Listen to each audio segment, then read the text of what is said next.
Hi, I'm Brian, and welcome to another edition of Watch This Watch.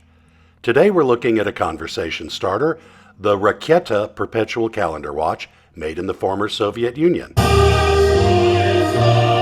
Raketa means rocket in Russian, and the watches have been manufactured since 1961 by, I'm going to mangle this, the Perpetual watch factory in St. Petersburg, founded as the Peterhof Lapidary Works by, as you might have guessed from the names thus far, Peter the Great in 1721, making this the oldest factory in Russia. They got their start making luxury goods for the czars and the bourgeoisie, and during the Soviet era made a lot of stuff for the proletariat, including, in this case, wristwatches. The most notable was the Pobedya, which means victory. Stalin ordered the factory to make them to commemorate beating the Nazis, and what Uncle Joe wanted, Uncle Joe got. Everybody in Russia wore Pobedyas because, well, Stalin.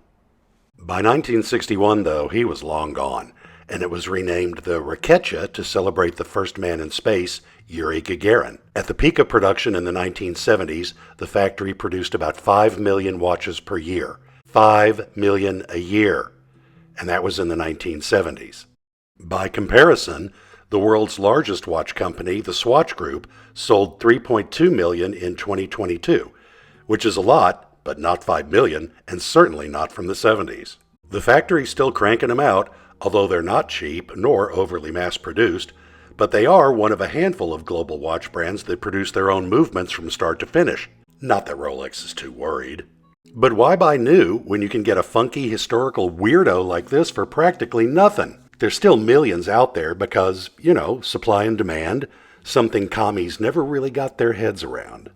Anyway, let's dive into the specs. It's mechanical, you have to wind it, 40mm brass case, printed dial, 18mm lug width, 42mm lug to lug, case height 12.5mm, date, month, year, domed acrylic crystal, power reserve about 8 to 10 hours, waterproof, not a chance. Depending on the manufacturing date, you'll also see Raketa spelled as Paketya and even Pakemya. In the Cyrillic alphabet, an R looks like a P and a T looks like an M. I don't know. I do know they're huge, manhole covers, although even at that size, some of the features are strikingly small.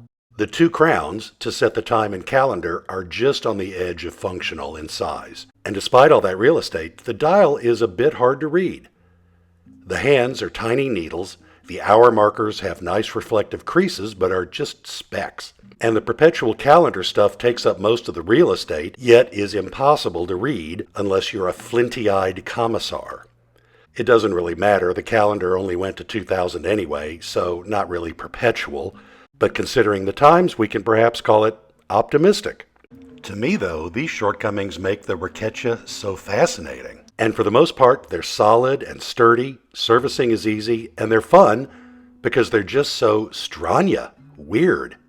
My son picked this up for me because he knows I'm a sucker for US-Soviet space race stuff, and I'm glad he thought of it because it's very cool in a back in the USSR kind of way.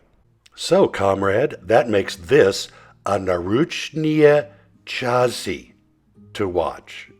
Oh man, I mangled that.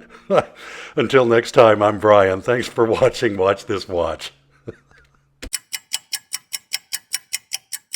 Brian.